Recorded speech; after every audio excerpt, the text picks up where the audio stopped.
Malinaw sa aming RFP na ang programang ito ay para sa mga taga New York na magkaroon ng pagkain, hindi para sa mabilisang pagkita sa muling pagbebenta. Diretsong nagsinungaling ang taong ito. Nang ampanya siya at sinabing may mga libreng grocery store sa TV. Pero tandaan, kailangan ng ID doon. Siya at si Gobernador Hochul ay nagmamalaki sa ginawa nila sa childcare. Pero pinapahirapan nito ang lahat ng mga taga New York na kabilang sa uring manggagawa. Nandito lang ako para makasama kayo muli. Nakatayo ako sa harap ninyo bilang unang Muslim na alkalde sa kasaysayan ng ating lungsod. Ngayong taon, ito ang una kong Juma sa bago kong posisyon. Nabigla ang mga tao nang mapagtanto nilang ng Islamistang sosyalistang si Alkalde Mamdani na ibinoto nila sa New York City ay hindi talaga sinusubukang pagbutihin ang buhay nila, kundi para gawing mas mahirap pa ang kanilang buhay. At kung hindi mo pa narinig, inanunsyo niya ang isang hindi kapanipaniwalang isang inisyatiba para gawing mas mura ang mga supermarket dahil sobrang taas ng gastusin sa pamumuhay. Maliban na lang sa katotohanang hindi gumagana ang ekonomiya nito at ang anunsyong dapat sana ay mauna rito. Mga kaibigan, lahat ng bumoto sa taong ito ay tanga at unti-unti na nilang nare-realize. Dumadami ang mga video ng mga demokratang bumoto sa kanya na nagsasabing kailangan na nilang maging republikano dahil baliw siya. Kaya nandito siya ngayon dahil ang exciting niyang anunsyo. Ganito ang proseso. Isang beses bawat buwan. Ang 5 grocery stores ng lungsod ay magbebenta ng pangunahing produkto ng 30% mas mura kaysa karaniwang presyo, walang eksepsyon o gimmick. Magpapatuloy ang pagtitipid sa buong buwan. Ibig sabihin, di nagbabago ang presyo kada linggo at walang nakakagulat na presyo pagdating sa bayaran.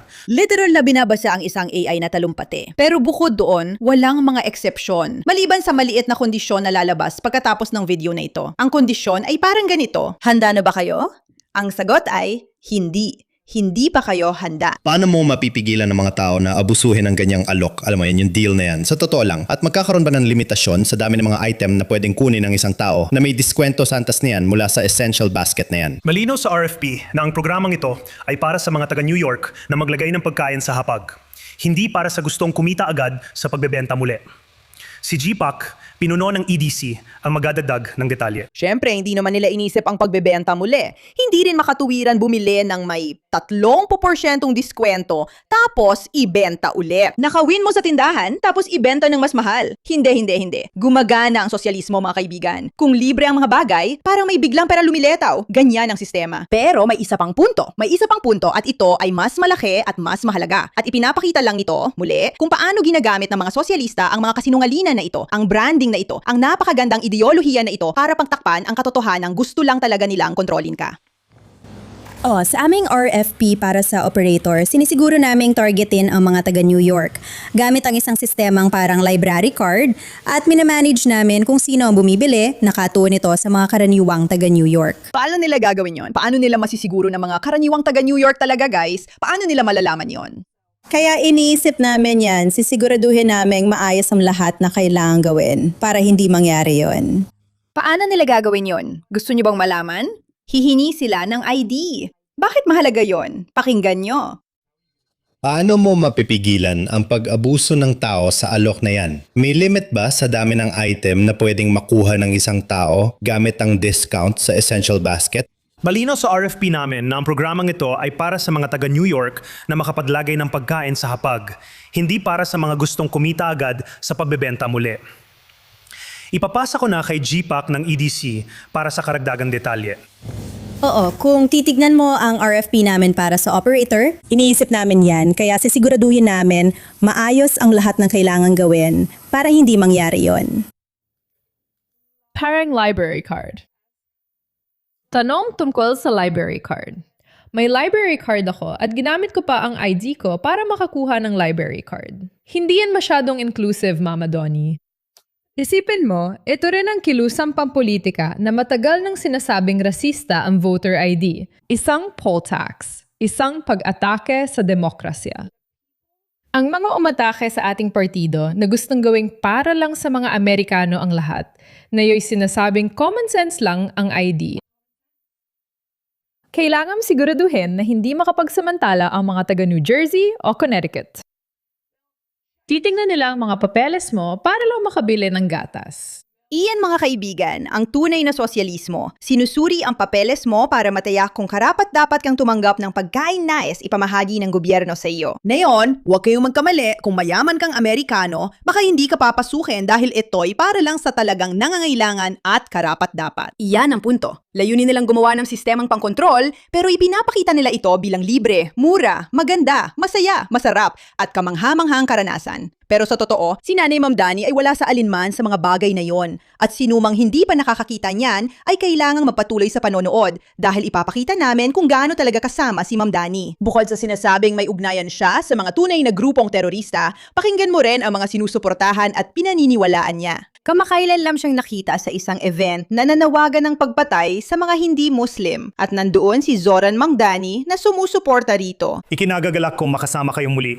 Ako'y nakatayo sa inyong harapan bilang kauna-unahang Muslim na alkalde sa kasaysayan ng ating lungsod. Ngayong taon, unang Juma ko ito sa bago kong posisyon. At gawin ito ng magkakasama, ito ay isang paalala. Hindi lang dahil sinusuportahan niya ang mga baliw na ideoloya, siya rin mismo ay aktor. Dumarami ang nakakakita sa mga bagay at ideya niyang itinutulak, pati ang kamanghamanghang mga kampanya. Maaring hindi na kaganda, pakinggan mo ang lalaking boboto na ng Republikano dahil kay Ma'am Dani. Unang beses kong boboto ng Republikano dahil kay Mayor Ma'am Dani. At parang nasusuka ako sa pakiramdam. Bilang taga New York, nasabik ako sa libreng childcare na ialok nila sa mga mamamayang kabilang sa uring manggagawa. Nanhako si Nanay Ma'am Dani na kung kwalipikado kang mamamayang kabilang sa uring manggagawa, makakakuha ka ng childcare para sa anak mo. Hulaan mo, Kwalipikado ako hindi dito pala dahil ganoon kumikita ako ng mangyayari. $100,000. Siguro kasalanan ko rin na naniwala sa sosialismo. Pero nagsinungaling talaga siya sa harap natin.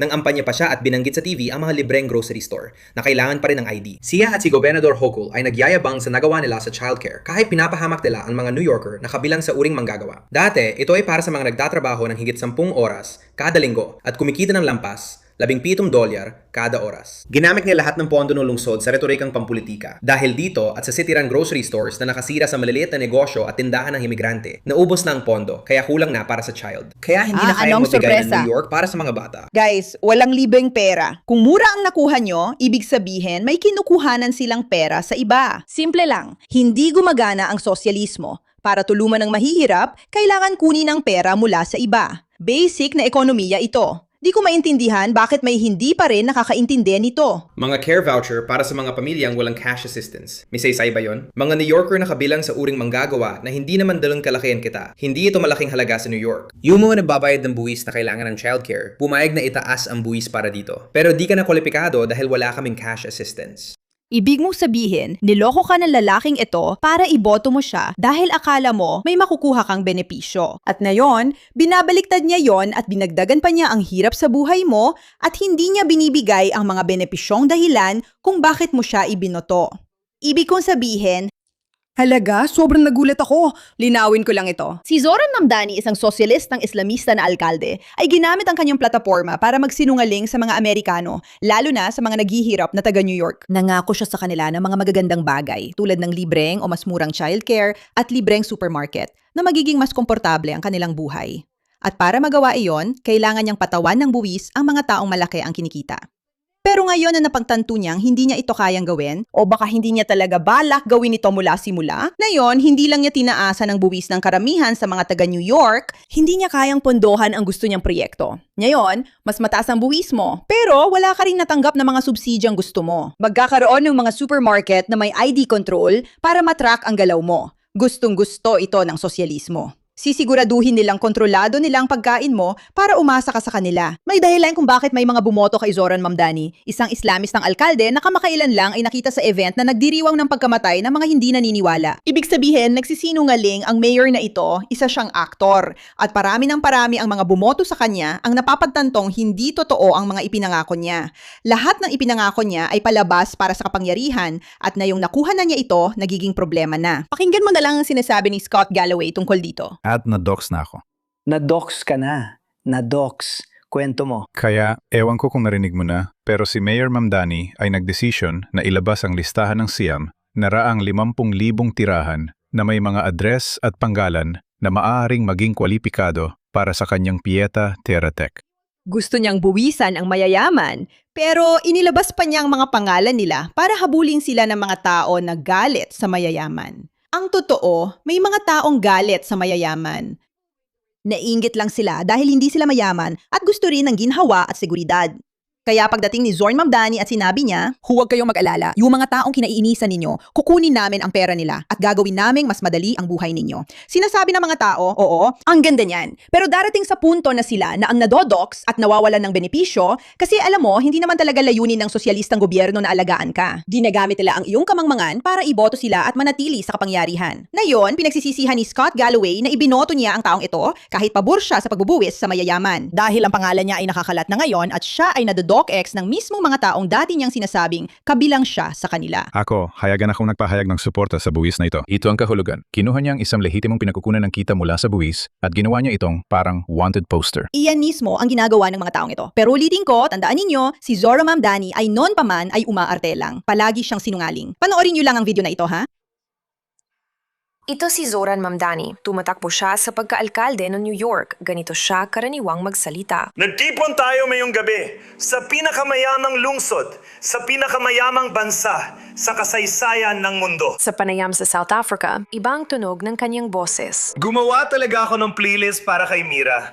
Na siya ring aking ina, alam mo na, nepotismo at sipag ay malayo ang mararating. Sa panayam sa Turkish-American podcast, nagbago muli ang boses ni Mamdani. Aminin ko, kapatid Mansur, ngayon, hindi na ito iniisip ng karamihan. Ito si Zoran, noong rapper pa siya. Alam mo, dapat nandito na ito kanina, pero ang worldwide tour ay pandaigdigang tour din. Kapag sinungaling ka na, palaging ganoon ka na. Dapat ma-realize na mga naging tanga para iboto siya na hindi lang ito sa New York, kundi kakalat pa sa buong Amerika. Maglagay ng Islamistang leader, gamit ang sosyalistang estilo ng pagbabrand ng kasinungalingan. Pag sinungalian siya saan man, iba-iba ang accent. Iba't ibang ideya na hindi naman talaga niya kayang tuparin. Sinasabi niyang kaya niyang arestuhin ang punong ministro ng Israel na malinaw namang hindi niya kayang gawin. Sinasabing kaya niyang gawing libre ang mga grocery na hindi niya rin kayang gawin, magbigay ng libreng childcare na hindi rin niya kayang gawin, at iba pa, at iba pa, at iba pa. Ito ang naghihintay sa mga taong bumoboto para sa sosyalismo. At kung sino man sa inyo ang hangal pa rin at iniisip na mali ako tungkol dito, mga kaibigan, panahon na para i-fact check ninyo ang inyong mga nalalaman. Salamat sa inyong atensyon at ngumiti.